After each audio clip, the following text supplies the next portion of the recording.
Hello students, here's the problem 1.11 Erodo. This is question based on the projectile motion, two particles motion under the gravity. So let's read it and complete the solution. It says two particles move in a uniform gravitational field with an acceleration g. Okay, we know. At the initial moment of these particles are located at a point and moved with velocity v1 3 meter per second, v2 4 meter per second horizontally in opposite directions. Find the distance between particles at the moment when their velocity vector becomes mutually perpendicular. Okay, so better would be कि एक छोटा सा picture draw कर लिया जाए, right? So let's say ये एक particle है यहाँ पर और एक दूसरा पार्टिकल यहाँ पर. They are at the same location. One is being thrown in this direction, another is being thrown in this direction. इसका velocity let's say v1 है, इसका velocity v2 है. Horizontal opposite direction में, और ये vertical height है. Ground will be somewhere downside. So we will find कि these particles are going to move in a trajectory called parabola, like this, some sort of this. This will be moving some sort of this parabola. Okay, at t equal to 0 they were like this, and this v1 is going to move in this path, v2 is going to move in this path. At some instant later on, maybe here, this is moving with velocity v2 dash, and this may be moving with velocity v1 dash. Let's assume कि इस particular instant पर इन दोनों के ये जो velocity vectors हैं mutually perpendicular हो जाते हैं. सो म्यूचुअली परपेंडिकुलर का मतलब हुआ कि if we extend this line like this and we extend this line tangent और direction like this, so they will be intersecting each other at 90 degree. अगर ऐसा हो गया सो इसका मतलब ये डायरेक्शन और ये डायरेक्शन परपेंडिकुलर है. सो इसका मतलब this velocity is perpendicular to this velocity. Okay, अच्छा, कुछ इंपॉर्टेंट बेसिक पॉइंट्स के बारे में बात कर लेते हैं. ये टी इक्वल टू 0 पर है, तो ये जो स्टोरी बन रहा है वो किसी टी टाइम पे रहा होगा. नाउ सिंस इनका हॉरिजॉन्टल कंपोनेंट तो डिफरेंट है, तो हॉरिजॉन्टल डिस्प्लेसमेंट डिफरेंट आएंगे, बट इनका वर्टिकल कंपोनेंट ऑफ वेलोसिटी 0 है और ग्रेविटी वर्टिकल कंपोनेंट में जी दोनों के लिए कॉमन है. सो इसका वर्टिकल मोशन और इसका वर्टिकल मोशन आइडेंटिकल चलने वाला है, because initial velocities are identical और acceleration is also identical. That means they will have equal vertical displacement at all the times. इसका मतलब in case we join this point and this point, they must be in a horizontal line. So this has to be horizontal line. ये समझा कैसे आया horizontal line? बहुत important point है, छोटा सा है कि वर्टिकल मोशन इक्वल है, सो दोनों के वर्टिकल डिस्प्लेसमेंट्स बराबर रहे होंगे. तो जितना ये ट्रैवल किया होगा वर्टिकली उतना ये ट्रैवल किया होगा. सो लेट्स से इसका ये y है तो उसका भी y वही रहेगा. हाउएवर इसके लिए ये x1 का काम करेगा और इसके लिए ये x2 का काम करेगा लोकेशंस को लेकर के. क्यों? क्योंकि horizontal component of velocities are different, so they will travel a different distance.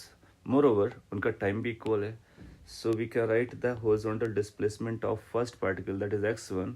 It is going to be simply v1t. Similarly second particle का अगर हॉरिजॉन्टल डिस्प्लेसमेंट हम लोग वॉच करेंगे, so that will B v2t, क्योंकि horizontal direction में कोई acceleration नहीं है, सो यूनिफॉर्म वेलोसिटी से चलेंगे. क्वेश्चन बहुत सिंपल पॉइंट मांगता है. It's asking about the distance between these two points. So ये जो डिस्टेंस आएगा, so if we write the total distance, so we can say कि this distance between the particle at any instant of time for that matter is v1t plus v2t. ये कहाँ से आया v12 plus v2? Basically x1 plus x2, isn't it? So अगर distance को हम लोग ऐसे लिखते हैं तो ये आएगा v1 plus v2 into t. Now t equal to 0 पर अगर आप वॉच करोगे तो उनके बीच का डिस्टेंस 0 है. लेटर ऑन टाइम पर इसकी डिस्टेंस बढ़ती रहती है, तो ये बताता है कि distance will grow linearly with the time और it will be multiplied by v1 plus v2. v1 plus v2 भी नो कि ये 3 प्लस 4 7 हो जाएगा. टी की वैल्यू अपने को निकालनी है. नाउ टी के लिए कंडीशन दी गई कि these two velocity vectors are mutually perpendicular. So उनका म्यूचुअल परपेंडिकुलर पॉइंट का यूज़ करके हम लोग टी कैलकुलेट करना चाहेंगे. Let's do that. नाउ ये जो वेलोसिटी है इसके दो कंपोनेंट, इसको दो कंपोनेंट में वॉच किया जा सकता है. इस वेलोसिटी को भी हम लोग 2 कंपोनेंट्स में वॉच कर सकते हैं. वी नो कि horizontal component of velocity unchange रहता है. That means this will be v1, this will be v2. For the time being अगर हम लोग एज्यूम करते हैं कि एंगल थीटा रहा होगा, तो ये एंगल भी थीटा होगा. So we can find out कि इसका ये वाला कंपोनेंट कितना रहेगा. एनीवे अगर ये थीटा है, ये 90 डिग्री पर है, तो आप इस एंगल के बारे में बात कर पाओगे. ये 90 माइनस थीटा होगा. जब हम इसको 90 माइनस थीटा लिख रहे हैं, राइट, तो हम लोग म्यूचुअली परपेंडिकुलर की कंडीशन का यूज़ कर रहे हैं. अगर ये 90 माइनस थीटा रहा होगा तो ये 90 माइनस थीटा रहा होगा, इसका मतलब ये एंगल थीटा रहा होगा. Now in case we got this much, तो अब अपने को इस थीटा को और यूज एलिमिनेट करना है और बेसिकली इस थीटा को यूज़ करना है दोनों को कनेक्ट करने में, दोनों वेलोसिटी के वर्टिकल कंपोनेंट्स को कनेक्ट करने में. सो लेट्स से कि इसको ट्राई करते हैं. दिस कंपोनेंट, जिस कंपोनेंट की हम लोग बात कर रहे हैं v2 डैश, तो ये आएगा v2 dash sine theta. What I am saying, ये रिजल्टेंट है, उसका एक कंपोनेंट इधर आएगा, एक कंपोनेंट इधर आएगा. So vertical is going to v2 dash sine theta. Similarly ये v1 डैश का जो वर्टिकल कंपोनेंट आएगा that will become v1 dash cos theta. Moreover अपने को इनके हॉरिजॉन्टल कंपोनेंट्स पता है, तो यहाँ पर एक इक्वेशन और भी अपने पास है. v2 डैश कॉस थीटा की value we know is a v2. Similarly from this side v1 dash sine theta की जो वैल्यू आएगी that will be the horizontal component and it is how much, it's a v1. So we got to know कि v2 dash is going to be equal to v2 divided by cos theta. Similarly, v1 dash is going to be v1 divided by sin theta. Now, एक point अभी थोड़ी देर पहले बोला, इनके vertical motions identical हैं. So displacement, velocity, all vertical components are going to be identical, which will allow us to say कि ये जो कंपोनेंट है वर्टिकल वेलोसिटी का और ये जो कंपोनेंट है वो आपस में इक्वल आएगा. So applying the condition in the vertical direction, we can say, let's say right here v2 dash sin theta must be equal to v1 dash cos theta. Now v2 dash we have calculated, v1 dash we have calculated, so let's put the values. So it will be like v2 by cos theta or the sin theta मिल करके tan theta, you can catch it, right? v1 dash की value जब यहाँ रखेंगे तो v1 ऊपर है cos theta, नीचे sin theta, तो that will become cot theta. So from here we get to know कि थीटा की वैल्यू कितनी आ रही है, राइट.